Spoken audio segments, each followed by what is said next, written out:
What's on, ladies and gentlemen? My name's Ross, I like games, and today we've got some new cards we need to be talking about from this rather lovely upcoming Op-04 set. Kingdoms of Intrigue, Kingdoms of Conspiracy, call it what you will.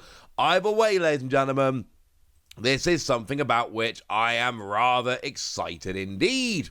So let's go and have a little bit of a look. Okay, fine, there's a new Trafalgar Law. I have nothing to say about this new Trafalgar Law. They showed off the art in advance, I believe, this one, and they got us all excited, and then they were like, hey, it's a vanilla law card. And the art is awesome, don't get me wrong, but it is your just generic power, 2 more than cost, counter plus 1,000, nobody cares kind of card. So fine, I've showed it to you, let's move on with our lives. But there are some other cards here about which I am rather more excited. Now I have done the translations for all of these myself, though I have checked with the lovely Russ Mara on Twitter and the lovely Orange Samurai D on Facebook, who has checked with the people on the Discord. So I'm right with the translations, but I want it on the record I did do these myself. So we've got Daddy Masterson, 4 cost 5,000 power, and no counter. And we've got Don X1. At the end of your turn, set this character to active. And this is kind of cool. If you had blocker, you don't, but if you had blocker, this would be really cool to, block on your opponent's turn, attack on yours, etc. But as previously mentioned, you don't. So really what this is protection. You are going to be active on your opponent's turn, and that means quite simply that your opponent isn't going to be able to attack you. Remember the rule, you can only attack rested characters. So the deal here very simply is you attack, you're exhausted, your opponent is then able to attack you. Oh no, they're not, because you're active again and life is good. It's fine. It's alright. It's not a card that makes me hideously excited, but it's alright. Also, I haven't come across this character in the manga yet, but I've had some comments on recent videos being like, oh, you're not far enough into the manga. Well, I'm up to issue 100 now already, right? I've gone through the Arlong bit, Arlong Park and all of that. So I'm doing like 10 plus issues a day. By the time I go to Japan in August, I'm going to have finished One Piece of manga. It's going to be beautiful, and I'll know who this dude is. What we've also got coming in here is Koza, 3 cost, 3,000 power, counter plus 2,000, and this is a character I can get excited about. Because what we've got here is, when attacking, you may give one of your active leaders minus 5,000 power for this turn, and then this character gains plus 2,000 power until the start of your next turn. Obviously, it has to be an active leader you give minus 5,000 to, otherwise it would be like legit broken, because you would just attack with your leader, then buff them down to buff you up, and that would be absolutely stupid. So we don't have that. That would be dumb. But I've been telling you guys, one of the leaders I am really excited about from Op-04, there's actually 2 of them now, but one of them is Nefertari Vivi. Now, this is 5,000 power, 5 life, dual color, red and blue. And remember, we have a new rule basically coming in this set, whereby dual color leaders can have 5 life, but they can't attack. So Vivi has 5 life despite being a dual color leader. Generally, they have 4, but Vivi can't attack, and that's kind of the deal here. That makes sense, honestly.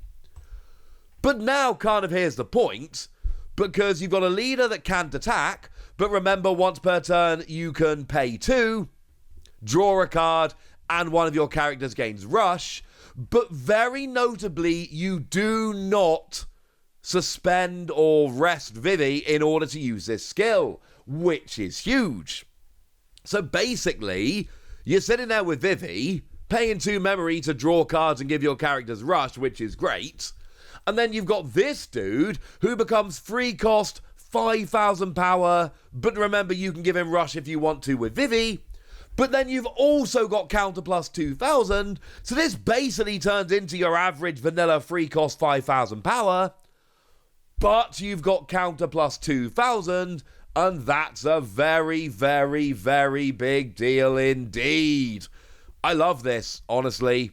I absolutely love this.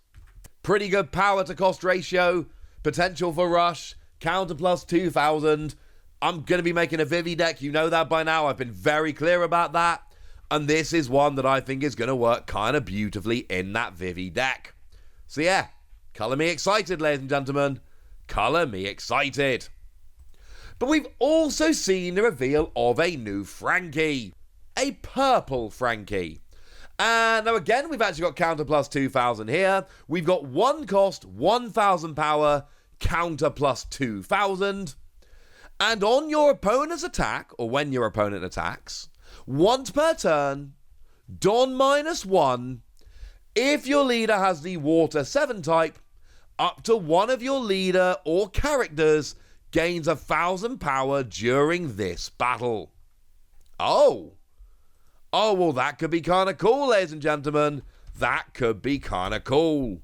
So what have we got in terms of Water 7 leaders for the moment? Well, I've gone and been digging through the lovely onepiece-cardgame.dev, as I tend to do. Iceberg. We've got Iceberg from Op-04 that is actually a purple leader, so does fit with this Frankie card.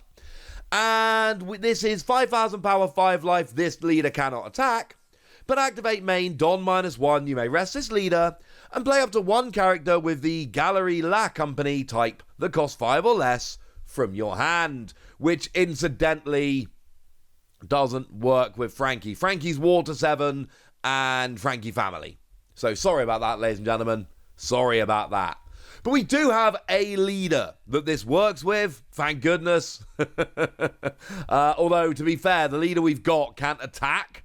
So it's kind of pointless buffing him by 1000. But essentially, when your opponent attacks, once per turn, you can Don -1 to give up to one of your characters an extra 1000 power for this battle, which could end up being big. But this is something we need to kind of always bear in mind. Just because there aren't that many Water 7 leaders now, doesn't mean there won't be in the future. It is very likely that there will be in the future, and that makes quite a bit of a difference. So just bear that in mind, ladies and gentlemen, that, yeah, things will change. We will get more leaders, more characters, etc., etc., and the support we've got for this kind of stuff, it will change and move on, and that will be good. And then we can finish off having a little bit of a look at, I've forgotten this dude's name, Gats. There we go. Let's say Gats. I will say I did a translation for this, but I'm not familiar with the character yet. I'm up to issue like 130 of One Piece, so I'm getting through it pretty fast. This dude, not here yet. Sorry about that. So what we got is a one cost, 1000 power, counter plus 2000. And as I've told you a million times, counter plus 2000, always a good thing. Because, well, it's counter plus 2000. It means that if your opponent attacks for 6000, you counter up, boom, you're now 7000, you're good to go. It means that you can counter and stop attacks more easily. And we see that the vast majority of deck lists will be stacking a bunch of counter plus 2000, because why would they not? But that's not the only reason we're playing it. On play, up to one of your characters with the Dressrosa type may attack your opponent's active characters during this turn. Yes. Yes. Love it. Absolutely love it. Now, it is an on play and it is for this turn. So what this means is it's kind of a one-shot deal. Now, you're only paying one Don to actually play this. That's pretty gosh darn cheap. But essentially, you play this down. For one turn, one of your characters can attack active characters, yay, etc. And it has to be Dressrosa, and it has to be a character, not a leader. That is pretty gosh darn important. And they can attack active characters, and that's good, and yay, etc. But you're then done. Like, after you've done that and had that one turn, you have a 1000 power character just sitting there on your field. Now, to be fair, we all know you can play characters over other characters in One Piece. It's not like a game like Pokemon where you're stuck with what's on the field unless you can find a card to remove them. And you can always pile Don onto a 1000 power character, turn him into a bigger character who can then actually do some damage attacking. All of these things are possible. But you gotta bear in mind that really, realistically, most of the time, this is paying one to just be able to attack for a turn. And I like it. Just to be perfectly clear, I like this. The general rule is you can only attack suspended characters. Here you can go and attack active characters, which means characters your opponent thought was safe and couldn't be taken down can be taken down. So here you're basically left with a character card that either gives you counter plus 2,000, which is good, or lets you pay 1 Don to be able to take out a character you really want to be able to take out, but you wouldn't normally be able to take out. Either way, I am totally fine with that. This looks good. So there we go. And there we go. That's it. Those are the new characters we need to have a little bit of a chat about. So now it's over to you guys. Tell me which of these characters excite you. Tell me which you like. Tell me anything you want to tell me in the comment section. Go nuts. Be nice. And then make sure you like this video, subscribe to this channel, follow me on Twitter at the Wasi. That's where we talk about One Piece and a bunch of other card games. And please do consider checking out patreon.com/PTCG Radio, where you can support the channel, get some bonus podcasts, join a Discord, all kinds of fun things. But by far the most important thing as always, look after yourselves till next time, would ya? Thank you very much for watching. My name's Ross, and you've been watching Wasi Plays.